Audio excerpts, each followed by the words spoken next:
We are here with Molly Ball, who covers politics for The Atlantic. Michael Gerson is a columnist for The Washington Post. Ed O'Keefe is a political reporter for The Washington Post. And Ezra Klein is the editor of Vox.com. Molly, I want to start with you. There was a flash mob of establishment people this week. They were all going to stop Donald Trump. How's that going for them? Well, I think they would say it's still in progress. I don't think you can say that something has failed when it's really only been underway for a week or two. What's remarkable is that it's taken so long to get going, that really the denial didn't end until well after voting had started and Trump had built up quite a bit of momentum. So there are a lot of people who fear that it is too late, but you have a couple of political action committees that have started up that are seeking funding, that are airing ads in Florida. I think that is the main focus of a lot of these efforts right now. And as Anthony was saying, it is not a majority view in the Republican Party that Trump must be stopped.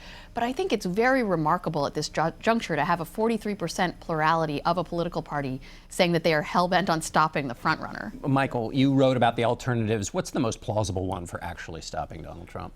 Well, a lot of people will argue Cruz, who's in second place now. I mean, he's the presumptive challenger to this. The problem is that Cruz is to the right of Donald Trump on some issues like immigration, which I think does not solve that problem. So we're in a situation where the conservative critique of Trump is getting a little attraction, but the establishment case for Rubio has not gotten any attraction. And Cruz has kind of benefited here. The question is, can he win in states that don't have a lot of evangelicals and that are not closed primaries and caucuses? He hasn't proven that, adequately yet. And the 15th will determine this, and Florida will have a lot to do with it. What do you think, Ezra, about that idea that Cruz is now the alternative, and that's the way it should go for those who want to stop Trump? I think to some degree that's been true for a long time, and part of the failure of the party to stop Donald Trump has been a complete unwillingness to unite behind Ted Cruz. I remember a couple months ago, or maybe not a couple, there's a sort of time displacement effect of an election. But not long ago, when Cruz beat Trump in Iowa, there was an obvious reason at that moment for the Republican Party to unite behind him. Unlike Donald Trump, Ted Cruz is actually a conservative. He actually believes, even if he goes much further than many in the party on it, he is fairly orthodox. He is very much connected to the core institutions of the Republican Party, the core thinkers of the Republican Party.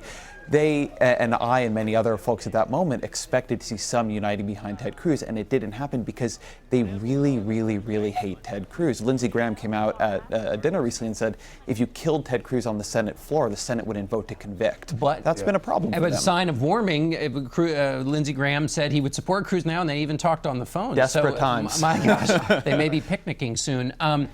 Ed, let me ask you about Marco Rubio. Last night, he got 17% in Kansas, despite the endorsement from the governor, and a senator and a former senator from the state, 16% in Kentucky, 11% in Louisiana. What's happening to Marco Rubio? It's fallen apart. I think it's evident now that that's happening. And I thought it was striking that in Michigan, you're hearing voters say, anytime the establishment tells them who to vote for, they're running away from that. Well, look at what happened to Rubio. He runs to Tennessee this past week, has some last-minute endorsements from Senator Lamar Alexander, from the governor, holds a rally there, loses miserably. Goes to Kansas, holds 2 events, really 3 events in the state yesterday after canceling appearances in Kentucky and Louisiana, does miserably there as well after getting endorsements from Governor Brownback and Senator Roberts. So, he goes into Florida now. They're convinced that they can still win. There are some surveys that show that the race is tightened, and it's probably helped by the millions of dollars in attack ads that are now airing against Trump. But if he can't get Florida, he might as well just go home to Miami. As Dan Diamond of Politico pointed out, other than Texas, if you get an endorsement from a governor in a state, it's the kiss of death. You go and lose. Michael Gerson, tell me about what you think the health of the Republican Party is at this moment. We hear a lot of dire, I talked about it with the chairman. What's happening? Where do you think things are? Well, if you look at this from 30,000 feet, Republicans have 2 of the least popular politicians in America at 1 and 2 in their party. They have a deeply divided party. They've been, instead of doing outreach to groups that they needed to after the last election, they've been determining whether they should have an authoritarian as their nominee, someone who's not even really a small d Democrat. And I think it's disastrous for the Republican Party. It's either, hurt it badly with Cruz as the nominee, or potentially, split it with Trump as the nominee. This is, a very good outcome for Hillary Clinton.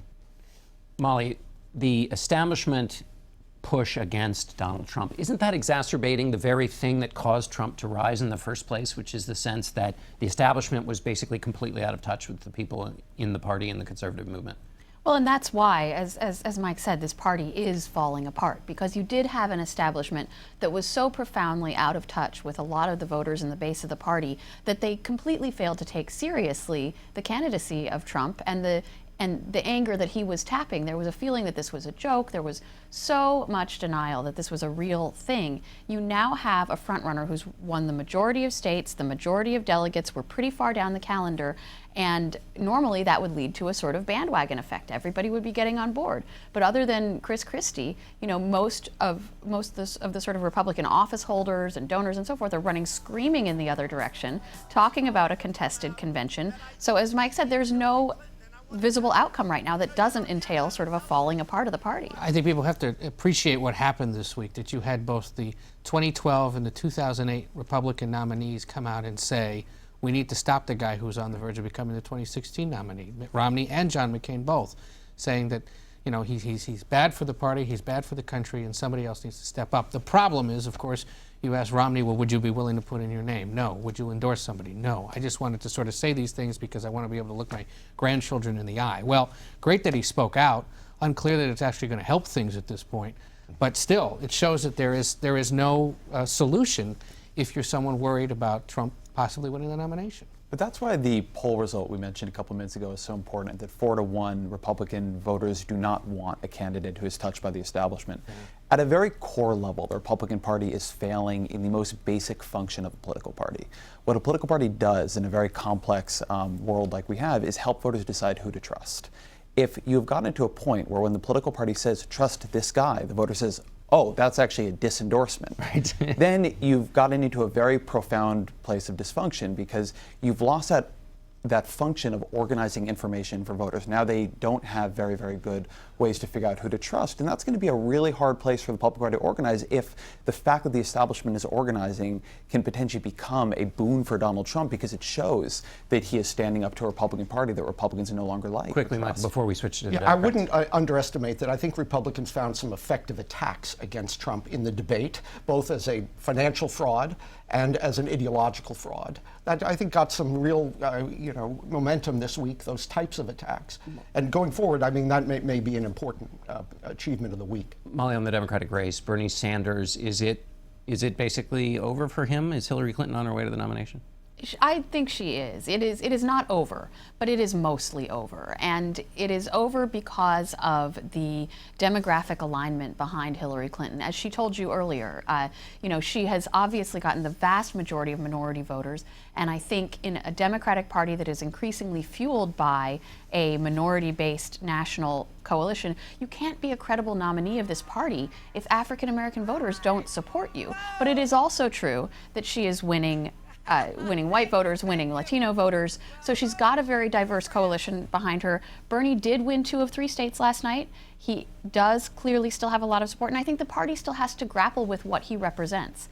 Even if he falls short, there has been a sort of uprising against the establishment in the Democratic Party as well by a vocal segment of the base that wants to see a more radical position. How does she fix the enthusiasm problem? Well, I think one of the ways, what's curious is that he continues to raise so much money despite the fact that he's losing. And she's got to find a way to turn grassroots support, not only into votes but into cash. There's something to be learned from what Sanders is doing. And, I think it's also a lesson to everyone that you think super PACs have an outsized influence. Well, a lot of these guys have run out of money donated to their campaign. The reason Sanders is able to continue on is he's got all these people donating $20, $30, and that's what's keeping him in the race. And I think if she can find a way to convince those people eventually, she'll be fine. But certainly he still enjoys that gap. Ezra, what do you make of these stories in Massachusetts and Ohio of Democrats crossing over and registering as Republicans? Is that a real threat to the party, or are these people who are effective Republicans in the general election and it's not a big issue? I think that's usually what you see. I think every cycle we hear stories like that, and it never proves to be a very large effect on the ultimate race. Political scientists will tell you that what presidential campaigns do is they're a long process in which partisans are reminded of who they like and who they hate. And I think that speaks to your question a moment ago about the enthusiasm gap, too. The way Hillary Clinton will solve the enthusiasm enthusiasm gap is she'll be running against a Republican candidate, and very possibly a Republican candidate who will be scarier to Democrats than any Republican who's been nominated in generations. And so that is going to, I think, reshape whether Democrats turn out and the way the primaries don't. Going to have to stop you there. Thanks to all of you, and we'll be back in a moment.